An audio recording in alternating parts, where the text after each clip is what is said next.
avec la proclamation des résultats définitifs de l'élection présidentielle par la Cour constitutionnelle, le processus électoral a passé un cap important, mais il doit se poursuivre. C'est pourquoi la Commission électorale nationale indépendante se fait l'obligeance de rappeler les étapes suivantes du processus qui poursuit son cours. Avant de faire, je voudrais rendre hommage qui a accompli son devoir civique dans la paix. C'est pertinent d'essayer à toutes sortes de provocations qui, autrefois, sont absolument désolées. En effet, les élections sont des faits inédits dans notre pays, se déroulent dans la paix. Nous avons en fait plusieurs raisons pour nous rendre grâce au Christ. Rappelez-vous ce qu'a été la volonté générale de notre peuple. Il a voulu que la Constitution ne change pas. Elle n'a pas changé. Il a voulu que les dispositions constitutionnelles interdisant les troisième mandat présidentiel soient respectées. Elles l'ont été. Il a affiché un clair désir d'alternance au sommet de l'État. C'est le cas ce jour. Comment ne pas rendre grâce au Seigneur pour tous ses faits, de la paix à notre peuple. En plus de la grâce divine, nous devons nous montrer aussi reconnaissants pour les différents rôles joués par les uns et les autres. À commencer par le chef de l'État sortant, son Excellence M. Joseph Kabila Kabange, dont l'implication personnelle a été déterminante pour que nous en arrivions où nous en sommes. Nous rendons également un vibrant hommage aux deux chambres de notre Parlement, du Parlement sortant, pour nous avoir dotés à bonne date de tous les textes légaux indispensables pour le couronnement. Nous remercions également le gouvernement de la République qui a respecté son engagement de financer seul ces élections, présentant désormais à l'échiquier national et international le visage d'une République démocratique du Congo à Dieu, prête à s'assumer comme telle. Nul doute que cela fait l'honneur de notre pays et de son peuple, toute tendance politique, idéologique et philosophique confondue.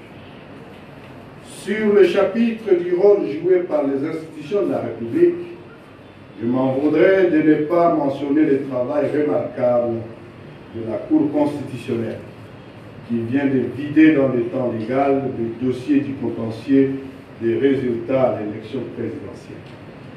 Nous lui souhaitons de poursuivre le travail de traitement des contentieux des résultats à l'élection législative nationale et provinciale dans les meilleurs délais, dans les meilleures conditions possibles. Les mêmes vœux vont s'adresser aux différentes cours d'appel pour le contentieux à l'élection provinciale. Nous remercions vivement les institutions sœurs d'appui à la démocratie. J'ai cité le Conseil supérieur de l'audiovisuel et de la communication, CESAC, la Commission nationale des droits de l'homme, CNDH, ainsi que le Conseil national de suivi de l'accord et du processus électoral, CNSA. Leurs efforts conjugués à ceux de la CENI ont permis d'atteindre les résultats que nous nous félicitons ces jours. Mesdames et messieurs, nous nous félicitons d'avoir eu des élections paisibles. Elles ne l'auraient pas été si cette paix n'avait été garantie par les forces de l'ordre de la République démocratique. Nous leur rendons à elles aussi la fière chandelle dans leur dévouement et leur professionnalisme. Nous nous devons également de féliciter les acteurs politiques qui ont fait montre d'un haut degré de responsabilité qui a permis une compétition électorale saine. Nous associons à cet hommage et notre reconnaissance la société civile qui a assuré une observation électorale et une surveillance des élections remarquable, garantissant ainsi la viabilité de ces dernières. Et que toutes les autres parties prenantes, dont le rôle est indéniable dans l'évolution positive du processus électoral, que nous saluons, trouvent également ici l'expression de notre gratitude. Ceci dit, je m'en vais à présent rappeler les activités calendaires restantes du processus électoral en cours. Mesdames et messieurs de la presse, la plénière de la CENI de ce lundi 21 janvier 2019 vient d'examiner la suite des grandes activités de son calendrier publié le 5 novembre 2017 et réaménagé suite à la perte de matériel dans la nuit du 13 au 14 décembre 2018 à Kinshasa. Tout en vous promettant qu'au terme de la plénière qui se poursuit, elle a jugé bon de relever les points suivants à votre attention. 1. C'est la poursuite sans désemparer du contentieux des législatives nationales, provinciales, qui se poursuit jusqu'au 23 mars 2019. 2. La prestation de serment du nouveau président de la République élu de la RDC après la publication des résultats définitifs par la Cour constitutionnelle en conformité avec le calendrier du protocole d'État.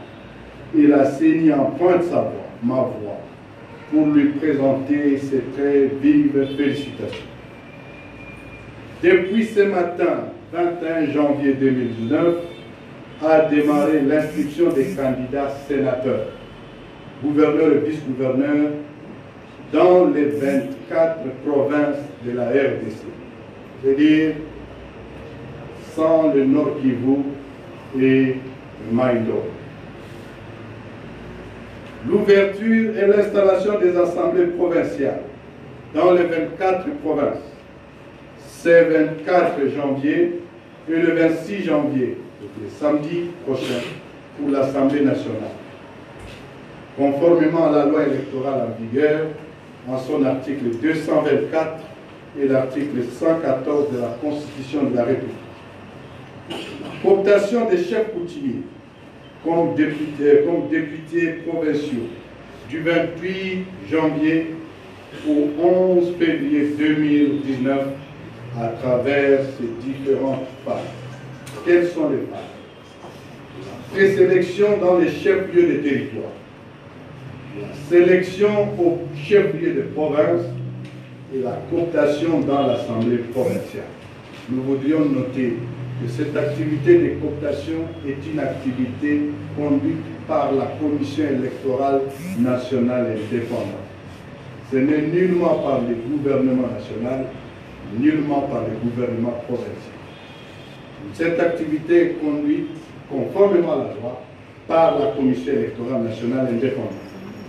Il est à noter que l'élection des sénateurs ainsi que celle des gouverneurs et vice-gouverneurs est une combinaison de contraintes et de délais, tant opérationnels que légaux. C'est pour cela que les dates du 6 et 18 mars 2019 restent maintenues.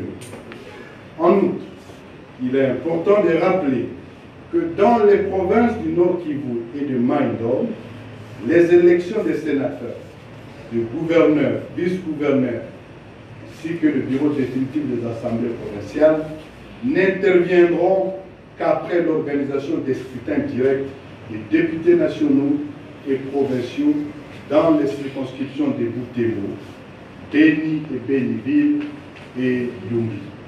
Je vous remercie.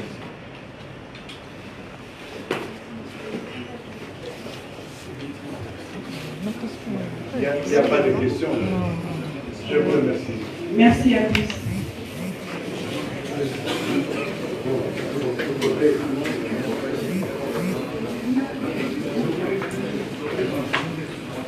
question s'il y a la version dure de communication.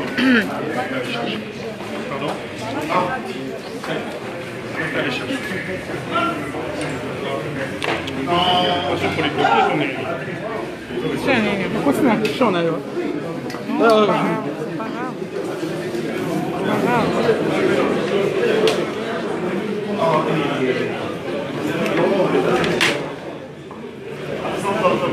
Quanto não achou, né?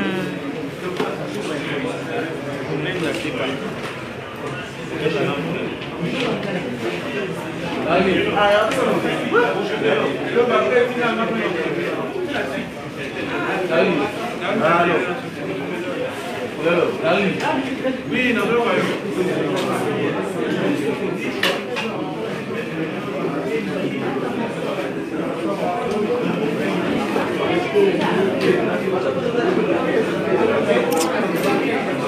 Ei, bora esse daqui.